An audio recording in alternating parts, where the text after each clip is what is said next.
Hi guys, from my last post, I just wanted to clarify some things from my last post.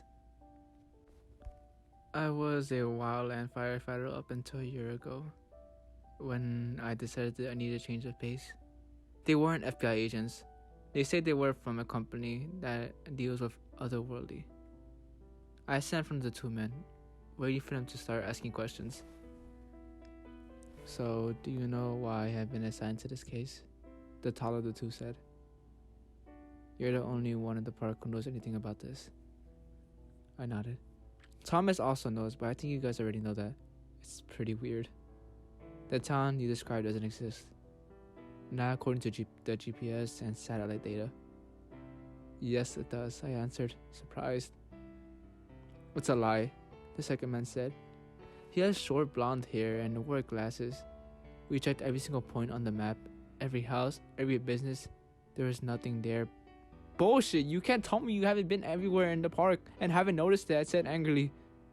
When I first came to the park, I saw the sign for Hungry Horse. I thought it was a joke at first, but then I saw the motel, the gas station, the diner, the hardware store, and I saw people inside of them. The man with the glasses nodded slowly. But we checked every inch of the surrounding area. We looked at aerial photos, satellite images. We've flown over the valley with a helicopter. Well, maybe you should look again. Maybe you missed something, I said defiantly. We did. There's nothing there. It's not possible. Do I have to fucking show you where it is myself? I asked. Both men exchanged glances. Then the shorter one nodded. Very well. If you're so sure you've seen something unusual, we'll take you there. Thank you, I said. I got on my chair and followed the two men out of the cabin. They were in their early 50s, both with short and blue eyes. They were talking quietly to each other as I followed them out the cabin to their unmarked car. Now the man with the glasses said, If you could just lead us to your town. Sure, I replied. We drove deeper into the park. Our vehicle was equipped with a top-graphical GPS system which made it easier to navigate through the rugged terrain. After an hour of driving, we came to a hill overlooking a wild valley. We passed the sign for Hungry Horse. Did you see the sign? I yelled. The men just looked at each other. I'm sorry, what? The shorter one asked. There's a sign here. It says Hungry Horse, right? The man shook his head. I don't see anything. He pulled off the road. I stopped right before the sign. He turned off the engine and looked at me. Maybe we should get out and look again, he suggested. I agreed. I got out the car and ran over to the sign. It's right here, I shouted. He walked up behind me and looked over my shoulder. What the hell is this? It's a sign. It says Hungry Horse, I yelled. He looked at me and glared.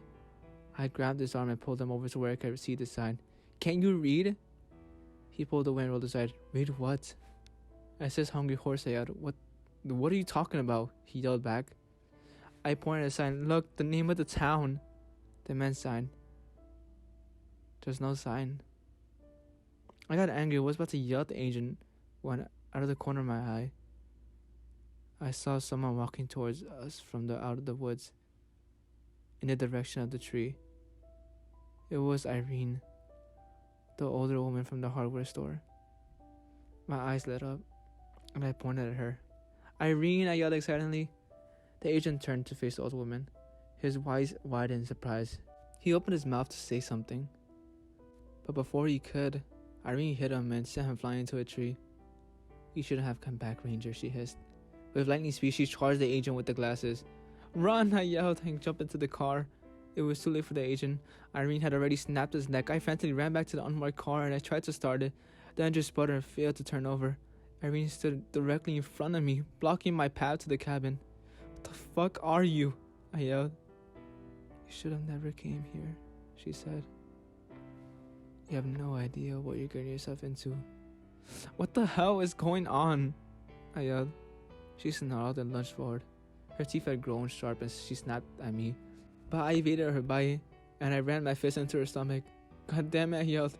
I grabbed her shoulders and threw her into the side of the car. She slid across the hood and fell to the ground. I jumped out of the car and kicked her in the ribs. I'm going to kill you, I said. She smiled. I've been dead for years, honey. I was about to punch her again when a hand grabbed my arm and yanked me backwards. I spun around and stared at the person who grabbed my arm. It was Thomas, my partner.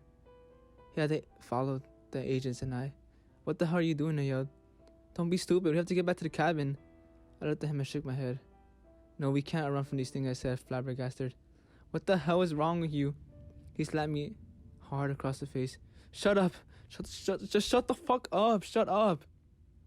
I rubbed my cheek in shocked and in disbelief. What the hell are you talking about? His eyes were wide with panic.